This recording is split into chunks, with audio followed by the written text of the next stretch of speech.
விட்டு எங்கு நான் போக மாட்டேன், ஓம் அன்பை விட்டு என்றும் நான் செல்ல மாட்டேன். இப்போ கடவுளுடைய கிருபையில இந்த 2024 எலெக்ஷன்ல தேர்தல ஒரு மாற்றம் வந்துருச்சுன்னா நம்ம எல்லாரும் சேஃபா இருப்போம். நம்ம எல்லாரும் சேஃபா இருப்போம். இல்லைன்னா நம்முடைய பிள்ளைகள் நம்முடைய வாழ்க்கை எப்படி இருக்குன்னு தெரியாது. ஏன்னா சூழ்நிலையே மாறிடும்.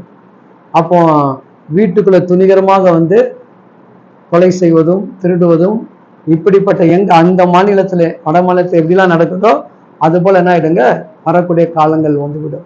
அப்போ இதெல்லாம் பைபிள்ல சொல்லப்பட்டிருக்கு.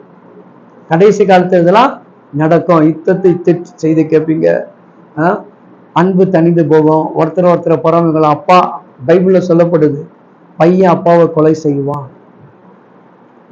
இந்த வேதத்துல சொல்லப்பட்டிருக்கு, பிள்ளைகள் தகப்பனோட தவறான உறவு கொண்டன்னு பைபிள்ல இருக்கு.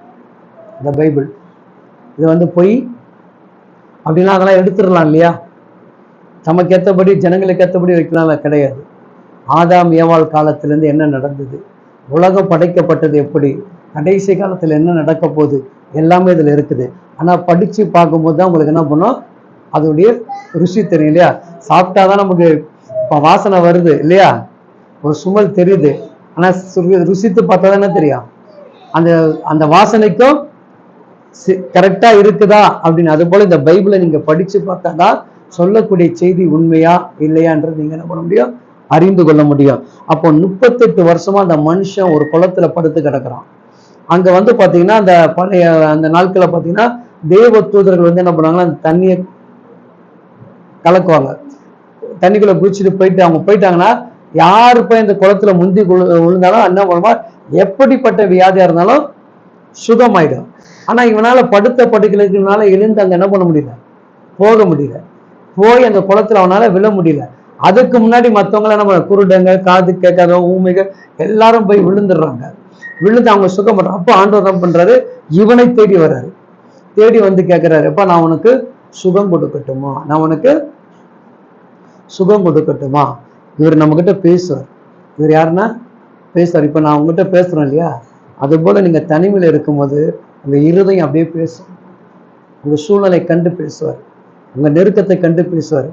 நிறைய காரியங்கள் நாங்கெல்லாம் வந்து என்னுடைய சாட்சி அப்படின்னா சிறுநீரகத்துல கல். நான் சொல்றது 2092 சொல்றேன். அப்போ எத்தனை வருஷம் ஆயிடுச்சு பாருங்க, 30 வருஷம் மேல ஆயிடுச்சா? 92 எத்தனை, 30 வருஷம் ஆயிடுச்சு. அப்போ வாலிப வயது, சரியாக எனக்கு 21 வயது. அந்த 21 வயதுல எனக்கு சிறுநீரகத்தில் கல். அப்போ டாக்டர்கிட்ட பார்க்கும்போது என்ன பண்ணாங்க, அது ஆப்ரேஷன் பண்ணி தான் அந்த கல்லை எடுக்கணும், வேற வழி அப்படி இல்லைன்ட்டாங்க.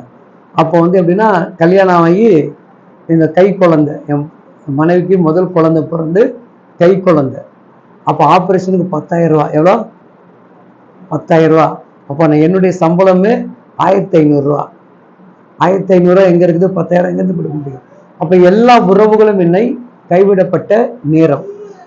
யாரும் எனக்கு உதவி செய்ய இது கிடையாது. ஏன்னா நான் லவ் மேரேஜ்னால என்ன பண்ணிட்டாங்க, என் வீட்டு தாய் தகப்பனை என்னை ஏற்றுக்கொள்ளலை, மற்றவர்களை ஏற்றுக்கொள்ளலை.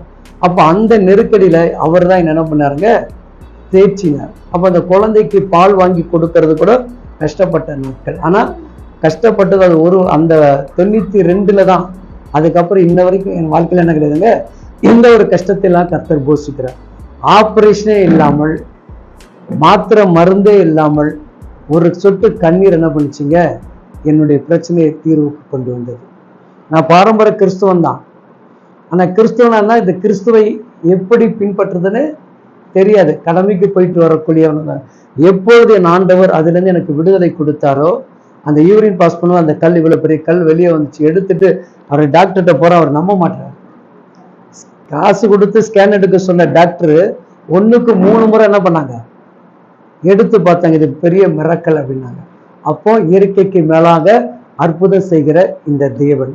அதனாலதான் சொல்லுகிறேன், எந்த சூழ்நிலை வந்தாலும், எந்த நெருக்கடி வந்தாலும், நீங்க இதுக்குன்னு ஒரு ஸ்பெசிஃபிக்கா நாங்க என்ன பண்ண தேவை, அதை செய்யணும், இதை பண்ணணும், கொளுத்தணும், விளக்கேற்றணும், இதெல்லாம் கிடையாது. உட்கார்ந்த இடத்துல இயேசுவே நீர் தெய்வமா இருந்தா என் வாழ்க்கையில ஒரு அற்புதம் செய்யுங்க. அவ்வளவுதான்.